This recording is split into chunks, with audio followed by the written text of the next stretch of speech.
So I'm Ellen Austin Lee. I'm a Solstice alum and also one of this residency's grad assistants. Oh,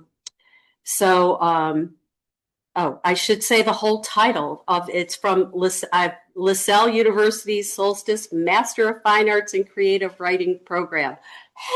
You need to take a deep breath to say all of that. So welcome to the second in a series of 8 evening readings taking place here in Auburndale, Mass, as part of our January 2026 10-day residency, start of our spring semester.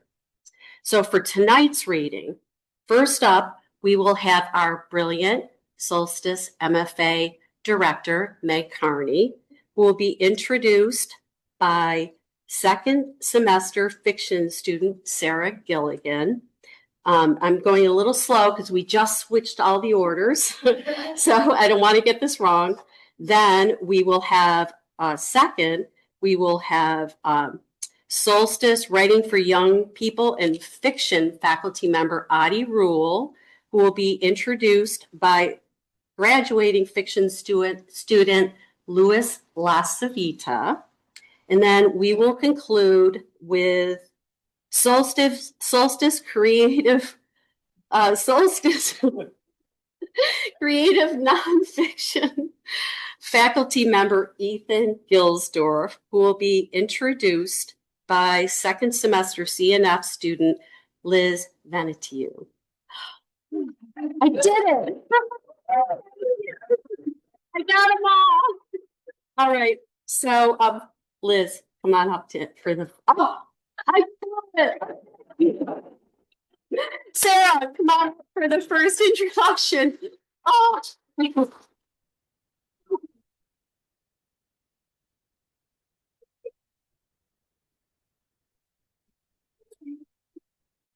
friends. Hello. All right. So this mic, yeah?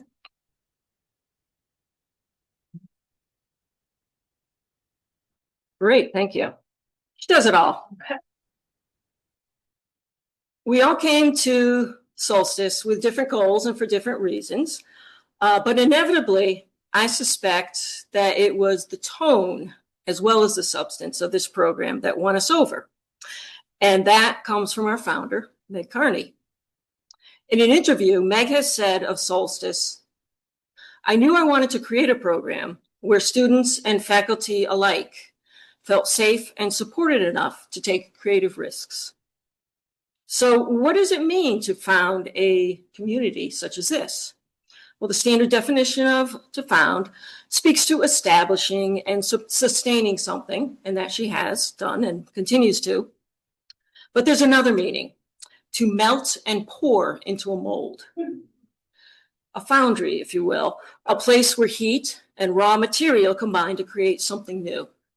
And in our case, it's the heat of strenuous supported effort that works its magic on the raw material of our own talent and artistic desire.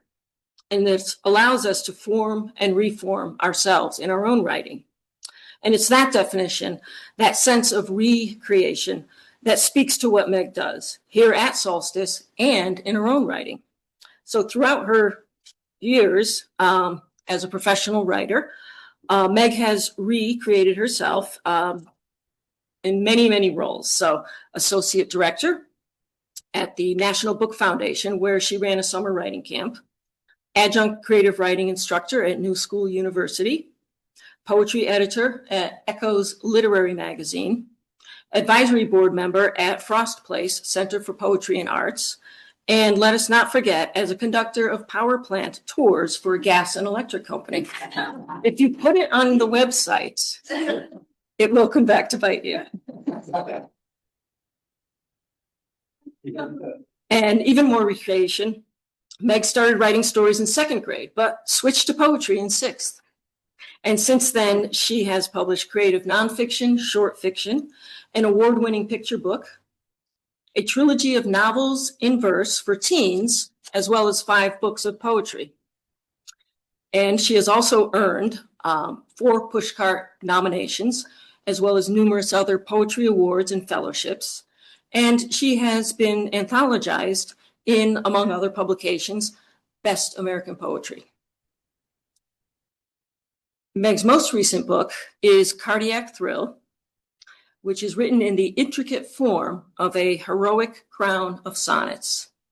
That was published just this fall, and it is my privilege to introduce to all of you Meg Kearney.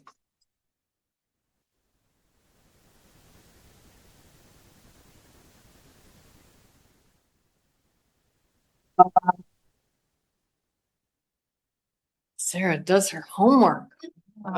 Nobody's mentioned the hard hat, safety glasses days.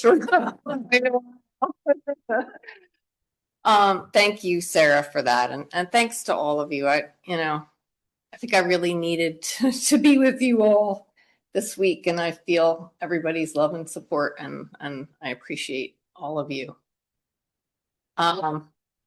Okay, so I'm going to start with a poem by my dear friend Cornelius Eady.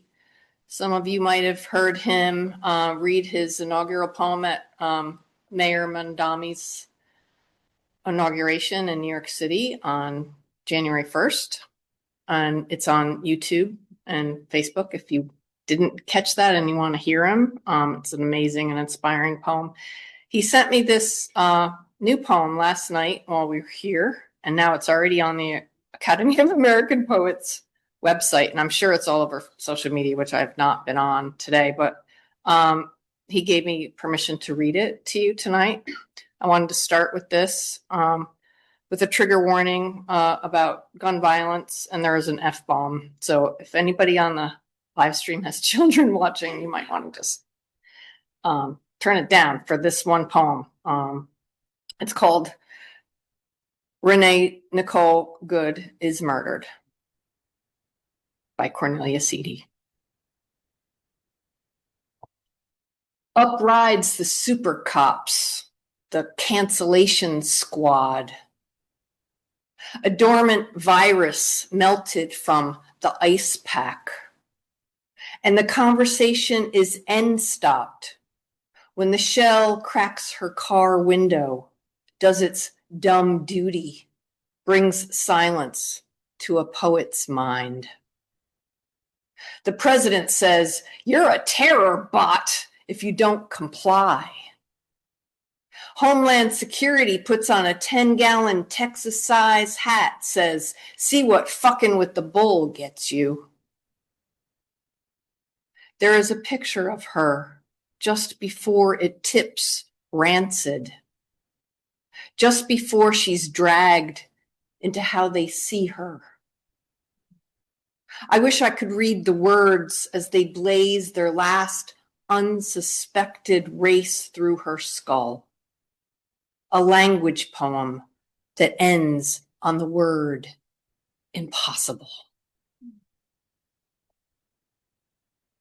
She's a poet, by the way, and a very fine one.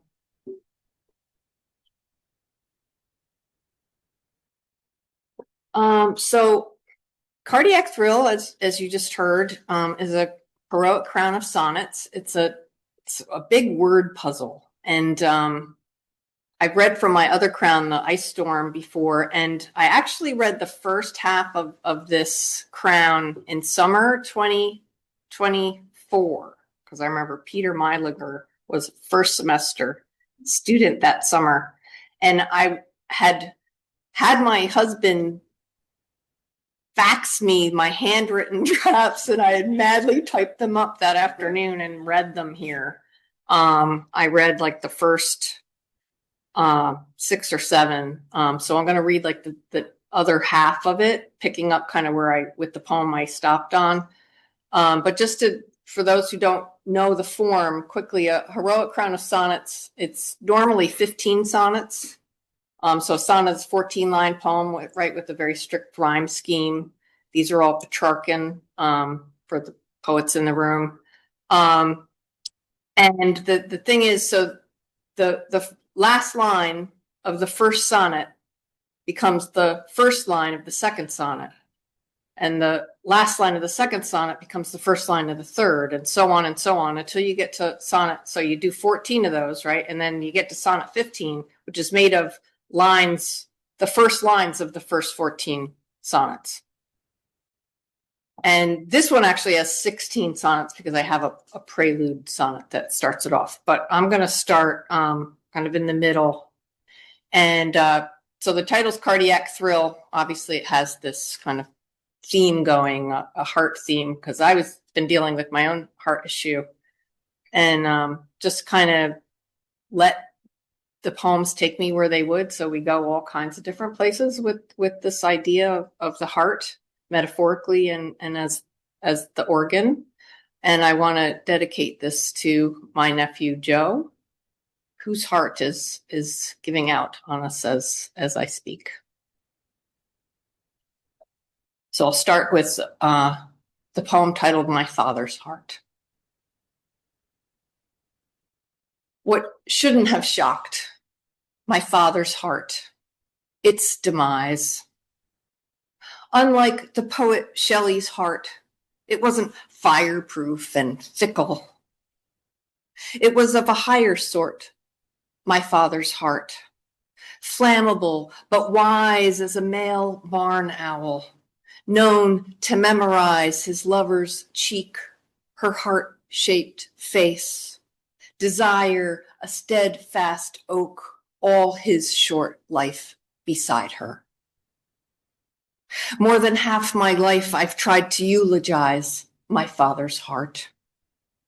That poem, my mentor Bill Matthews would say, longs to be a rose, but for now is the catalog you leaf through, dreaming of seeds. Dying, my father swore he'd rather die than not live as he chose. Now, mutter how it will be different for you.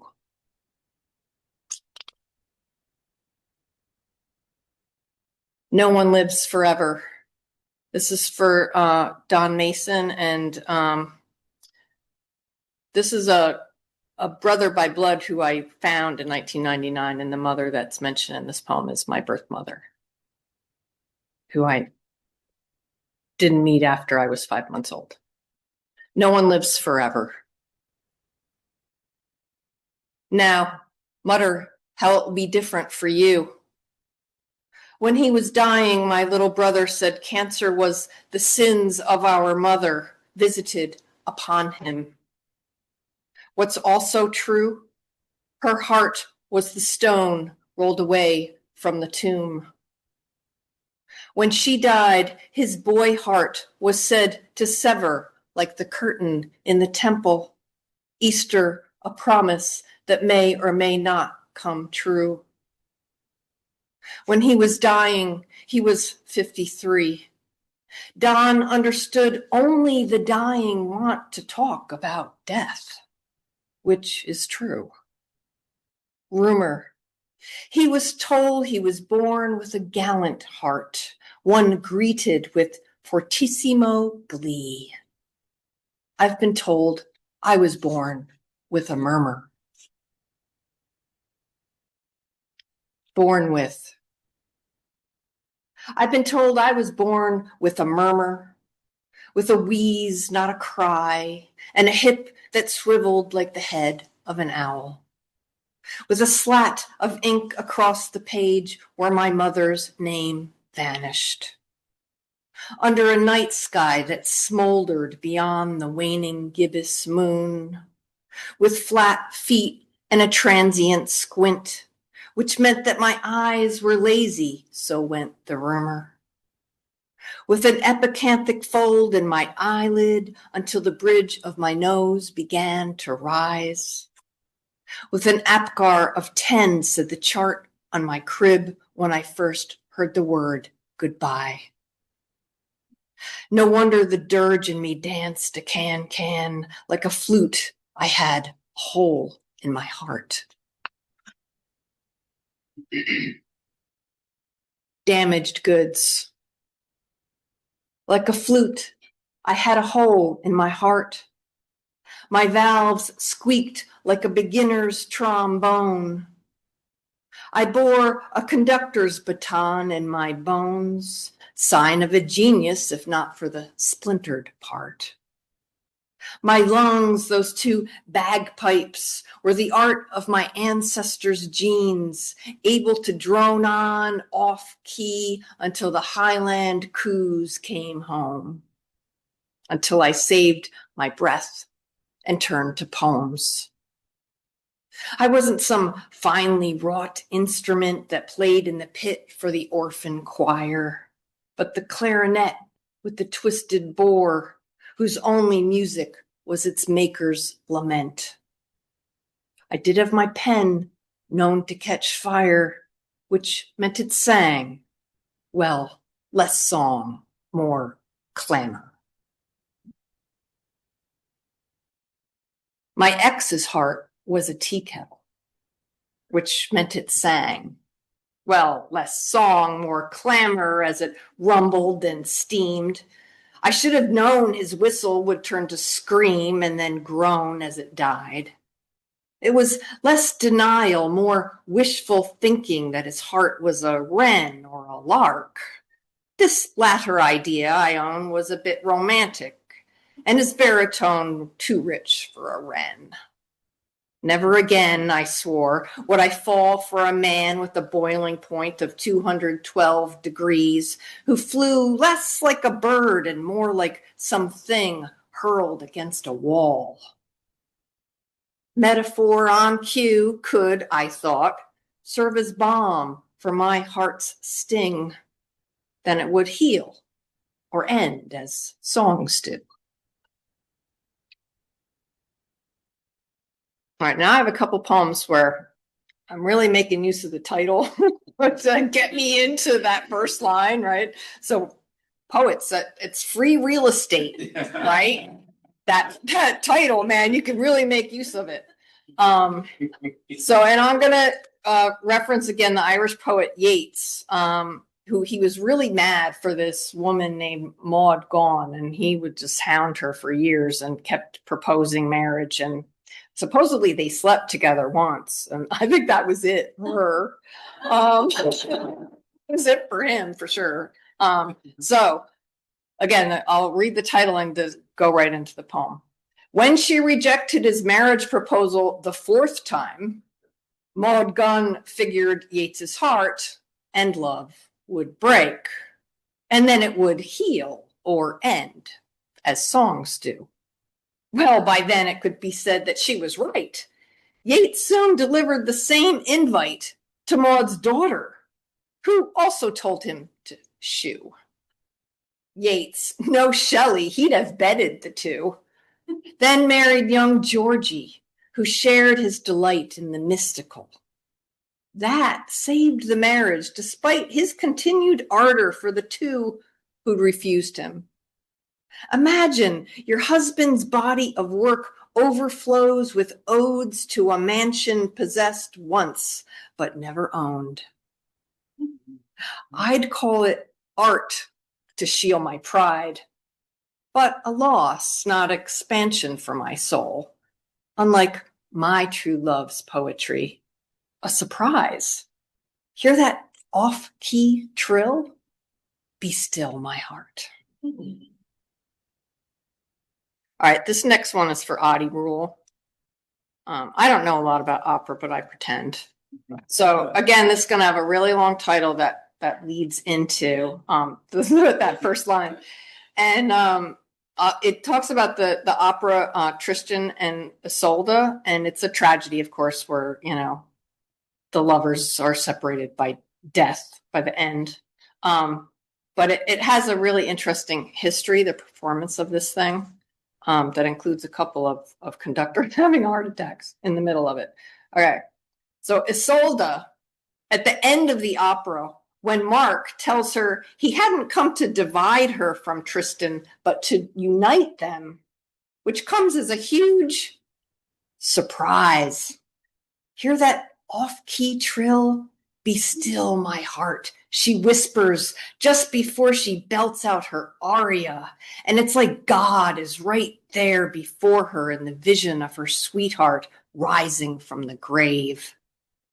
At the premiere, her part was played by soprano Malvina Schnorr von Karasfeld. Tristan, by Ludwig Schnorr von Karasfeld, who would soon depart from this world for real, her husband tenor having played the co-lead role just 4 times. And 2 of the opera's conductors never made it through the second act alive. Who knew doomed love was such a taxing adventure? Like God, the heart adores a good surprise. All right, and this is the last one. So this is the first lines of sonnets 1 through 14. And I'll end here and thank you all so much. Looking forward to hearing Audie and Ethan. Cardiac thrill. Murmur still there. Like God, the heart adores a good surprise. Even the Pope's heart attacked him in bed. Soup, still warm when they found Grandma dead. Look at Bill, toppled, straightening his bow tie. Poet William Matthews, he'd just turned 55. Shelley's heart defied cremation, so it said. Neruda guessed poison, it was his heart instead. What shouldn't have shocked my father's heart? Its demise. Now, mutter help be different for you. I've been told I was born with a murmur, like a flute. I had a hole in my heart, which meant it sang.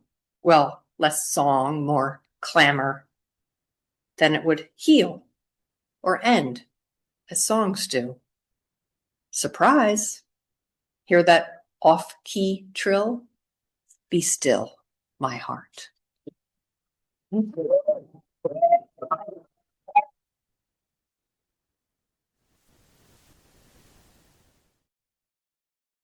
Audie was a writer, editor, and teacher. The author of Nell and the Nether Beast, Why Would I Lie, The Hidden Twin, and Strange Sweet Song, which won this 2016 New Hampshire Writers Project Literary Award for Outstanding Young Adult Book, and Vermont College for Fine Young Arts, Houghton Mifflin Clarion Prize. Her essays and other features have also appeared in Hunger Mountain Journal and the New Hampshire Magazine. Audie has led workshops throughout New England in groups such as 826 Boston, the VCFA Young Writers Network, and New Hampshire Writers Project, as well as here at Solstice. Her light atmosphere to class really comes out with her humor and her wit, which allows you to really settle into whatever material is in front of you. I found this to be the case during my critical thesis the semester I was able to work with Audie. A once gargantuan 30-page paper soon became an easy task with her advising. Packet after packet, with her editing encouragement, really made all the difference. Humor, positivity, and wise teaching at its finest. Ladies and gentlemen, Audie Rule.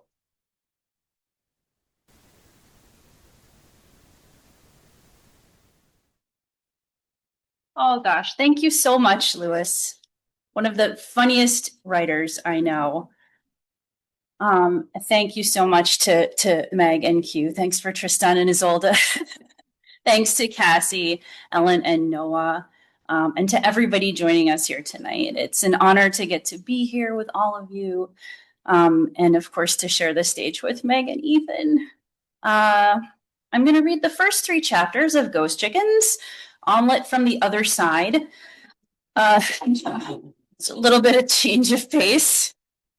This comes out later this year with illustrations by Joël Draidemi, and they're short chapters, so that's all I'm going to say about it. Warning. If you ever find a mysterious glowing egg beneath the rotten floorboards of an abandoned chicken coop in the dead of night, do not touch it. Do not pick up the mysterious glowing egg. Do not bring the mysterious glowing egg inside your house. Do not crack it open over a hot frying pan with a little oil. Do not spatula it onto a plate and sprinkle it with salt and pepper. And most importantly, do not eat it. Chapter 1. Terrible news. My name is Florence Fortescue. Let me tell you about my awesome life. I am 10 years old, and I live with my parents on the 10th floor of a building with 11 floors. The 10th floor is almost the very top, so I get to listen to elevator music longer than just about anybody else in the building.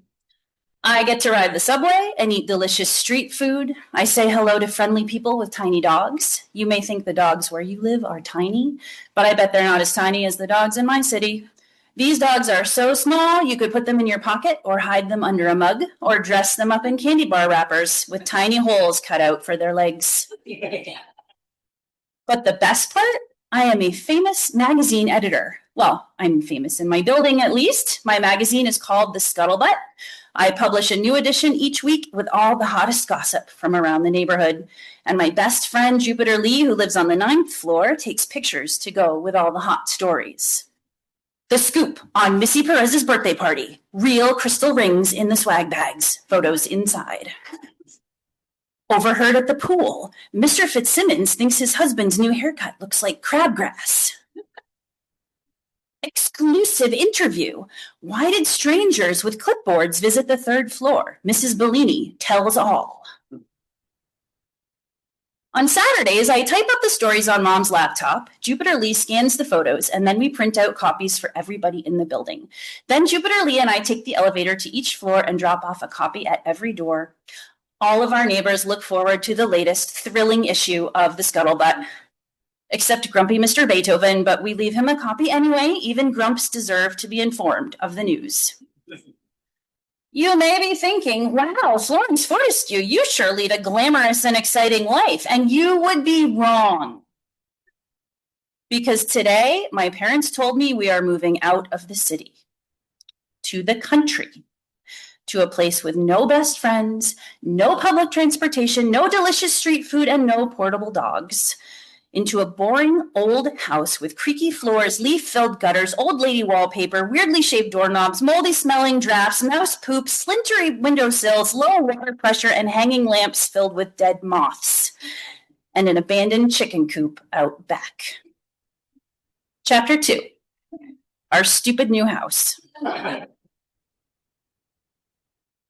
Today is the worst day ever, move-in day. My parents and I drive a long way on a dirt road until we finally come to a farmhouse.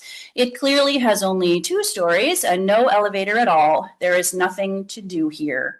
We visited this house once before when Mom and Dad said they were thinking of buying it.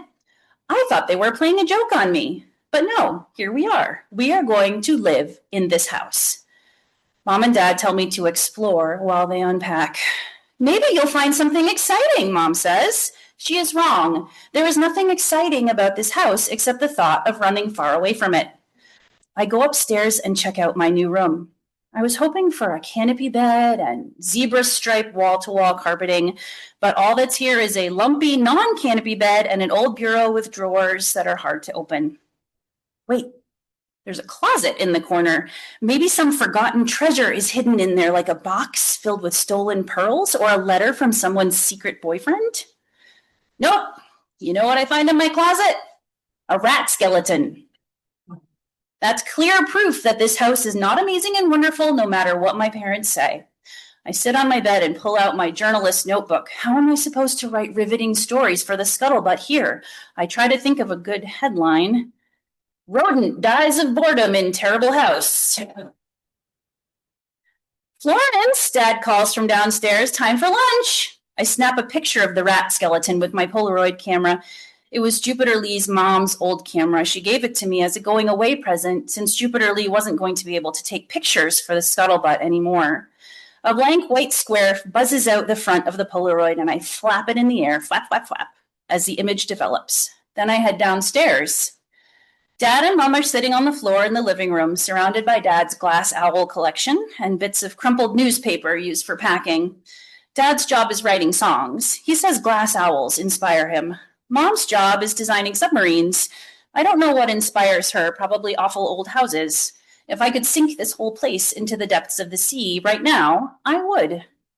My parents are eating subs, sandwiches, not submersible watercraft, that we bought at a gas station on the drive here. Mom and Dad are usually picky about their food. The fancier it is, the more they like it, especially if it's disgusting. But these subs are not fancy disgusting, they're just regular disgusting. If this were the city, we could order scrumptious takeout from a restaurant instead of eating gas station sandwiches on the floor. Just saying. What's that? Dad asks, pointing to the picture I just took. Are you photographing our new house for your magazine? As if anyone would put this house in a magazine, except maybe Dumps Weekly. They would probably run a whole story on this house with big color photos of the ugly yellow cupboards and the dead bugs on the windowsills. But then I get an idea. What if I wrote an article for the Scuttlebutt about our new house? Not just an article, an expose, which is an article that reveals the scandalous truth. When my parents read the scandalous truth about this house, they will realize they made a mistake and will move back to the city. I am a genius. Where should I start digging up dirt for my expose? The basement. It's already full of dirt. It is a big dirt floor hole filled with rusty cans and jars of mold.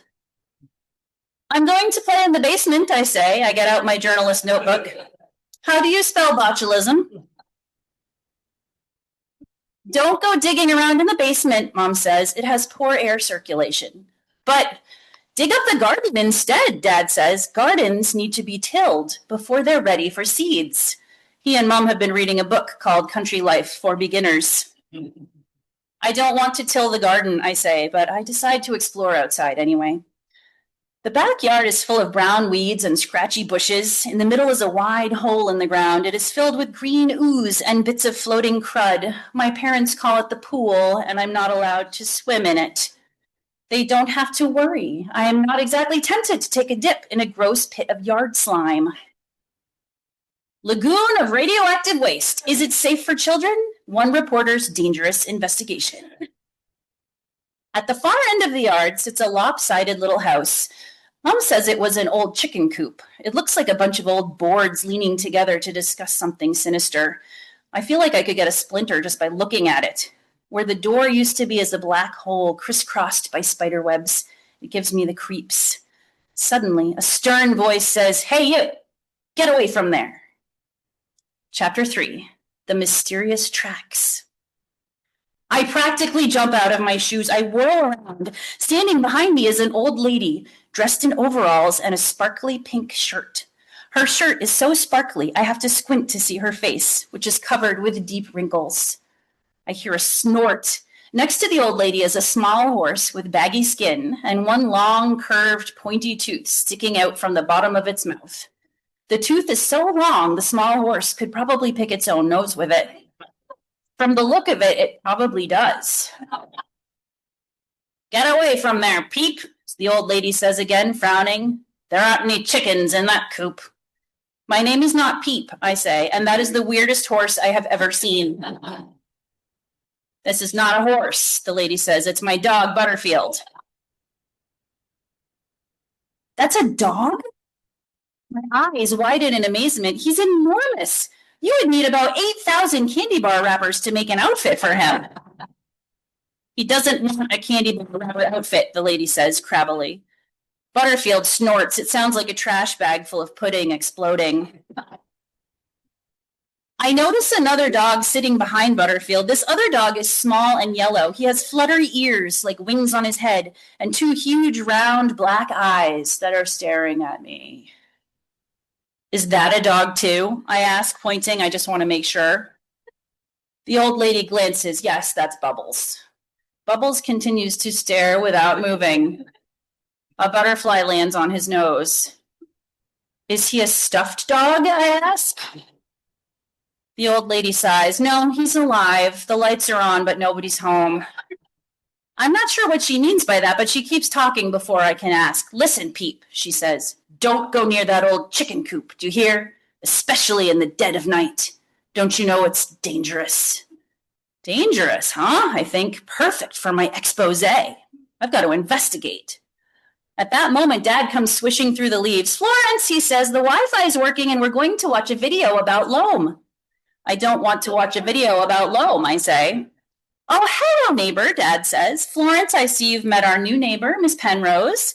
Butterfield lets out a woof that shakes the branches of the nearby trees. Bubbles looks at the trees.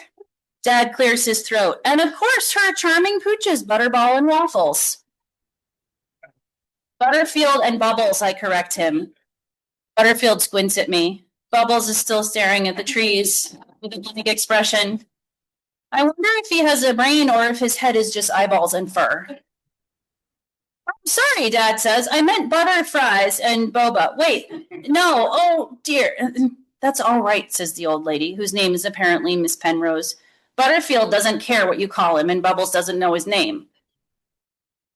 I hope you'll come to our housewarming party next weekend, Miss Penrose, Dad says. We're inviting all of our friends from the city. I'm sure you'll fit in. A lot of them like to wear sparkles, too.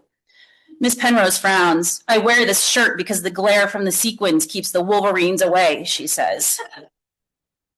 Ha ha, says Dad, which is kind of a nervous laugh. Look, snorts Butterfield. I would like a pink sequined shirt to keep the wolverines away, I say. Maybe for your birthday, Dad says, which means no. Local reporter eaten by wolverines. If only she'd had a pink sequined shirt, laments remorseful father. Suddenly, I notice something strange on the ground. A bunch of little marks. They look like tracks left by some kind of creature. Are they wolverine tracks? What would I do if one jumped out of the bushes and growled at me? Calm down, Florence, I tell myself. Those can't possibly be wolverine footprints. Look how small they are. But who knows? Could be a baby wolverine with an attitude. Maybe there's a chapter in Country Life for beginners on identifying animal tracks.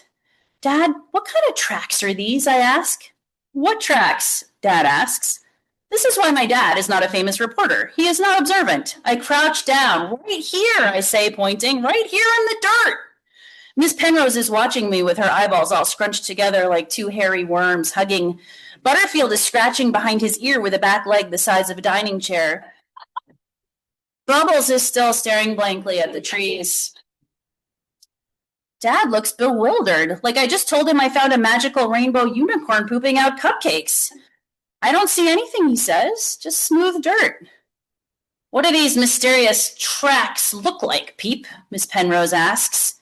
Suddenly I realize Miss Penrose and my dad can't see the tracks. What's going on?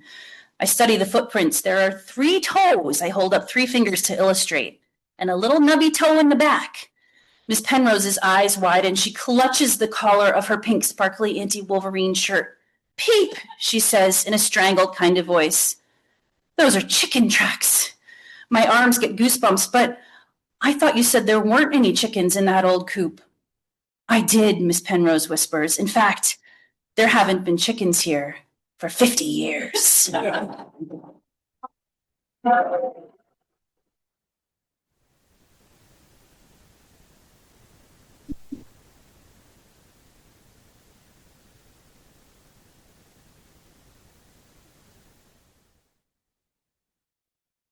It's September 2020, the pandemic fall. And every Tuesday night from 6 to 9 p.m., 11 creative nonfiction writers gather on Zoom for Grub Street's Essay Incubator Intensive 10-month course. In this weekly Zoom, we yearn to improve our craft, express our innermost selves, and connect with a positive writing community, all while we wear the weight of the pandemic. Who can lead us on this journey? Perhaps a professional Dungeons and Dragons dungeon master like Ethan Gilsdorf. Ethan writes that the dungeon master is the head storyteller, referee, and world builder who prepares the loose scaffolding of a story and quest, complete with allies, creatures, traps, and other obstacles. Sounds like the writing process to me.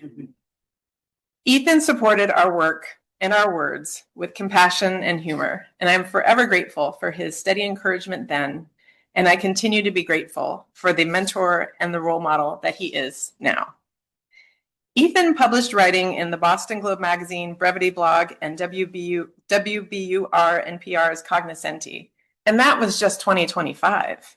Author of the award-winning memoir Fantasy Freaks and Gaming Geeks, Ethan's work has twice been named notable by the Best American Essays and appeared in the New York Times, Washington Post, Esquire, Wired, and Salon, among many other publications. Critic, essayist, journalist, memoirist, poet, performer, and speaker all encapsulate what he does. But the word that I hope you associate with Ethan this evening is generous. Ethan floods the page with constructive feedback that opens and sharpens his students' work. He listens, he prompts, he explores possibilities with us that make us willing to leap off the edge of creativity and write all the way down. Although I know Ethan wrote this about D&D in his article, How Dungeons and Dragons Taught Me to Be Brave in the New World, I'd like to think he's describing the feeling the CNF writers have in his workshop. Sword by my side, my comrades readying their weapons and spells. I want to stride into danger, into the unknown, into a realm of measureless possibility. Please join me in welcoming author, educator, and nerd, Ethan Gilsdorf. Well, thank you so much, Liz, for that beautiful introduction. That was inspired and hilarious and spot on. I really appreciate it. And thank you all for being here. Thanks again to Meg and Q, and to Ellen and Cassie and Noah, and to the program, to LaSalle University for making this possible. So I'm going to read to you an excerpt from a work in progress, which may or may not end up in the book-length memoir that I'm working on. This is a piece that originally was a kind of stand-up talk / mortifying comedy thing, which I'm trying to rethink as more of an essay, but it does have audio-visual elements to it. So I hope you'll enjoy that. And I don't exactly know, I'm going to try to, I'll probably just, there's not going to be time to read the whole piece, so I'm going to read as much of it as I can, and then there may be a point where I'll just kind of like fast forward to the end to bring it to some kind of semi-satisfying conclusion, but we'll get there together, hopefully. So this is a piece called "To Whom It May Not Concern." Dear Sir, we are sorry to inform you that your 2 sons were found in the river today. Sincerely, Dave Pulaski, Stupidity Contest winner, 1964-1978. P.S. We met them halfway down the river in inner tubes. Frankly, they are making good pace.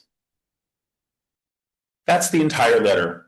Short, not particularly sweet, undated, haphazardly typed on a scrap of paper measuring 6 by 3.5 inches. The typos have been corrected by typing over them, literally the typist hitting the key harder to make an R an E, the F a C. Yellowed Scotch tape residue clings at the edges. Was this note affixed to some other document, perhaps a longer letter at one time? If so, that sheet of paper is lost. No idea who Dave Pulaski is or the Stupidity Contest, but the river, that rings a bell. The Lamprey River, an old childhood playground. And the sons, that's me and my brother. And the sir, I think it's my father. Sometime in the early 1980s, when I was a freshman or sophomore in high school, I wrote or typed, actually, this letter to my father. What was this young 14 or 15-year-old Ethan up to all those years ago? Why craft a parody of that "I regret to inform you" telegram the Army might send the parents of a kid killed in Vietnam and send it to his father? Even if my ending pulls its punches, not dead, just kidding, this letter explodes like ordnance in my adult hands. I can feel the chill waters of the letter's undercurrent. 2 brothers, heck finning it down the Lamprey River that ran through our town.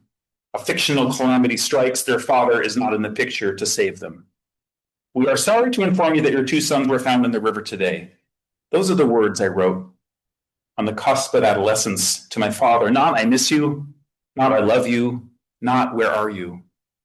Perhaps that's all I had to say. Dear fans, July 26th, 1982. Hello there. Ever since my national recognition of my superior Dungeons and Dragons playing ability has been leaked out to the public, the fan mail has not stopped. I can't sleep at nights because of the constant yells of enthusiastic fanatics outside my bedroom door pleading for me to tell them my D&D secrets. As the article shows, the multi-million-dollar business of our intertown playing group has greatly flourished in recent days, for the fans are attending our playing sessions in thousands. Our first simulation, held in the Boston Garden, was an instant success, with tickets being sold weeks in advance for $25 or more! Exclamation mark. This popularity has not gone to my head, as you can see, for I am as humble as ever. I still send my monthly subsidies totaling to more than $100,000 to the Superior Master, E. Gary Gygax, the founding father of D&D. Just remember that if you are to visit me, seeing hours are posted on the front door, and you are to enter at the side door. I can't stand groupies entering in the commoner's entrance. Expect this article to be posted in various places around campus so I can have international appeal as well. My foreign agent, Dennis Murphy, may be interested in the transcript. My next step is for the New York Times and Time Magazine to receive a copy of the valuable printing. My parents divorced in 1972 when I was 6. My mother had custody of my brother, my sister, and me, and raised us in rural New Hampshire. My father and Susan, the woman who would soon become his new wife, moved 5.5 hours away to Montreal. 6 years later, when I was 12, my mother suffered a debilitating brain aneurysm. She survived, but the head injury marooned her on an island of physical, cognitive, emotional, and behavioral landmines. Despite her injuries, my siblings and I lived at home with Mom and a family friend for the rest of my middle and high school years. By the way, that line, Dave Pulaski Stupidity Contest winner, 1964 and 1978. 1964 is the year my older brother was born. And 1978 is the year my mother's brain blew up. During this time, my dad remained in Montreal. He would visit a few times a year when he could, or would call and write letters when he couldn't. I wrote letters in reply to his nearly illegible ones, which he scribbled on cheap sheets of yellow newsprint. But during my high school years, I switched tactics. I composed my letters on a typewriter. The first is date stamped September 21st, 1980, the start of my freshman year. From there, I appear to have gone on some manic creative tear. I knocked out at least a dozen typed and often illustrated letters between 1 and 3 pages. My letters emerged from me unbidden, unprovoked, filtering out through the dust, through the cloudy miasma of my teenage brain. I've arranged the letters in chronological stack and store them in blood-red shoebox with the other relics from the era I have saved. Dreadful poems, term papers, mortifying photos, 13 letters in total. Business communications, legal documents, multiple choice tests, term papers with red pen, teacher's notes, spoken word poems, stories and adventuresome tales, some illustrated, reporting of a wild fictional life I was supposedly leading in my father's absence. I remember myself gangly Ethan in a tight, I imagine myself gangly Ethan in a tight t-shirt and jeans sitting at a makeshift desk in my room, or maybe even Mom's bedroom where the typewriter was kept. I am tapping away, pulling another sheet of onion skin from the slim stack, feelings seeping through the cracks and edges of my barely held together shell. Blind to my blurry inner life, I wield the typewriter like a blunt instrument. Bang, bang, bang. Listen up, anyone. To Canada, to Dad. Tap, tap, tap, again and again, as if in Morse code, different versions of I'm here. Pay attention, warning, father and son in danger. September 21st, 1980, to whom it may concern, dear sir/madam, we are sorry to confirm that the apartment you are currently residing at violates the Quebec Code Book Council Decision, Article 7, Section 3, number 27, line 46, that states, no persons with the middle initial of O, or the absence of a middle initial, will not under any circumstances be able to reside in an apartment building with a numeral that covers any of the three examples. 1, bear with me, an even integer that follows an uneven integer, which are both preceded by a negative integer. 2, 3-digit numeral in which the first and third numerals are equivalent base values, and a third numeral that is an uneven integer. 3, a 4-digit numeral where each of the numerals are two 1 numerals amount apart from the preceding numeral and last numeral is unequal to 0. It has come to our attention that your case follows under example number 2, which means that we expect you to appear in court on the date in the space below, September 32nd, 1899. Failure to appear in court at the stated date will result in the following penalty: excessive loss in power, prestige, and sexual potency. Very truly yours, A.J. Gilsdorf and Associates. Had you scared there for a second, eh? Skipped a heartbeat. To appreciate the subtext of meticulously worded note mimicking my weird idea of legal speak, my dad's middle name is Otto, and that Susan, my stepmother, has no middle name. And also note that their address at the time was 494 Victoria Avenue. My fictional law firm compels them to appear in court at a time which would require time travel to the late 19th century and a date that can't be visited. You got a problem with that? Too bad. No power and prestige for you. Also, Dad, please stop having sex with my stepmother. Maybe the court summons will mean you'll be evicted from your Montreal apartment and you move back to New Hampshire. But I can't quite commit to the form, can I? I break the fourth wall, I falter, I go soft. Please, Dad, don't be mad at me. I didn't mean it. General Dilton Romantic, 13 1/4 East Mishmash Street, Washington, D.C., 10203. Note, the following information is top secret. Unauthorized personnel, please discontinue the reading of the material. That's like passive voice. Don't do that at home, kids. All right. To whom it may not concern, here at 13 1/4 East Mishmash Street has come to our beguiling eyes that you, yes, you, contact for the Secret Islamic International Teletype Headquarters Enemy Alliance Division, as known as Shithead.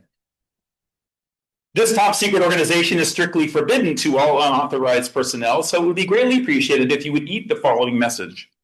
This information shall be relayed to an agent in Siberia, but to reach him in time, you must follow the strict orders below.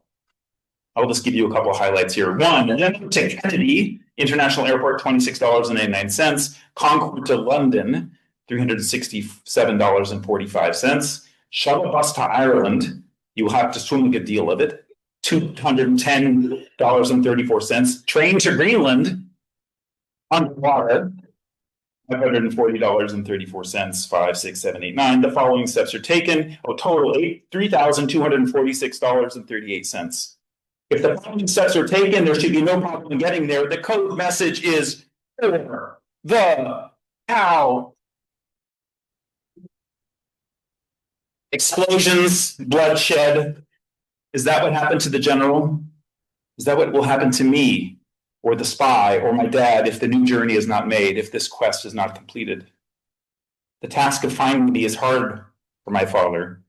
He's made it hard for me, so I've made it hard back at him. To William of the North and Susan Mystical, residing at 494 Victoria Avenue, Westmount, Quebec, the 16th of April, 1981. Hither thee and where thou art, Ethania of Mastani Road, have it now decreed and otherwise stated that thy father and thy father's steppeth wifera will attendeth the greatest feast of the 1th of the 12th moon of the year 1982. Anyway, I looketh forwardeth to thy presence. I saw Excalibur, which I thought was goodeth. Hither, Talbot, prithee thee, and forsooth, Iced will probably see Star Wars F. This is Day of Fry. I have also played mucho Dungeons & Dragons. N'est-ce pas? I am making uppeth the languages. mixing up at the languages. I have been doing, but I won't read the rest of it. Anyway, it goes on like that. The letter part 2 is a character sheet for Dungeons and Dragons that I've made for my father and my stepmother. William of the North, who's a level 6 fighter with 42 hit points, an armor class of 1, carries a +3 battle, that's a +2 longbow. It's all there in the character sheet. Susan the Mystical is a level 7 wizard with intelligence of 18, which is more than my dad. And even their dog Shadow the Faithful Hound, who has an armor class of 4, hit points of 17, and has 3 attacks. And there's more, which I won't go into. This is one in the form of a multiple choice test. There's others in the form of really not great poetry. This is a sort of a bad rhyming one. Hello there, how you been? I'm okay, and so's my kin. The day is hot, the music's blasting, school's okay, and I'll just be passing. Nothing is happening here, pretty bored, just waiting for the end of school to let out the energy I've stored. I finished a unit on poetry, it was fun. Now I'm waiting for exams, which mark that school is done.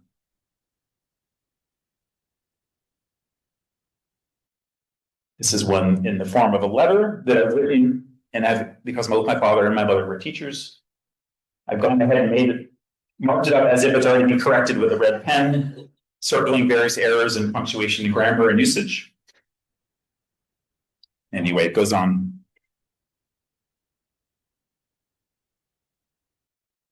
Despite this prodigious output of letters, I have no memory of ever writing them.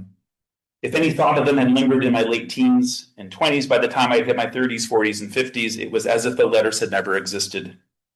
But memory is useless here. What I recall from that time has generally proved to be a useless guide. I am the unreliable narrator of my own life, particularly of those most difficult years, my teens, when I lived at home with my mother, when her daily existence, her sound, her voice was most present, and when my dad's absence was equally loud. Many of those memories I closed and shut and locked behind multiple doors and vaults, which these letters now open. The epistolary performance stops on March 10th, 1982, the early spring of my sophomore year, as it had began. I don't seem to have written any more letters in my junior or senior years. Perhaps by then I'd spent even more hours in my dungeon dwelling and world building pursuits. Perhaps I'd finally found distraction or security in my gang of friends, or by my senior year in the arms of my first girlfriend. Perhaps I missed my dad less then, or turned the corner, or given up. When my father and stepmother moved house a few years ago, I was invited to poke through some of their affairs. There, in a trunk they had kept, packed full of mementos of my life and the lives of my siblings, I found dozens of papers, correspondence, and other mementos. I had sent them Valentine's Day cards, cartoons, handmade birthday cards, a drawing of a horse. I once sent my dad, I remember being proud of, that I had drawn just for him, and I wanted my mother to send to him. My 2 remaining parents, the ones in self-exile, had kept nearly every scrap of paper I had ever sent them, including those 13 letters. Dad and Susan had saved them for 4 years. So I brought my trove home, my treasure, my precious. Now I take them out, I unfold them again, I fold them, I put them away, and again, unfold, fold, come, go, leave, stay with me here in our envelope, my father, always. Thank you. Thank you very much. May we have another round of applause for our leaders, Meg Kearney, Avi Rule, and Ethan Gilsdorf. That was amazing. Woo! Wow.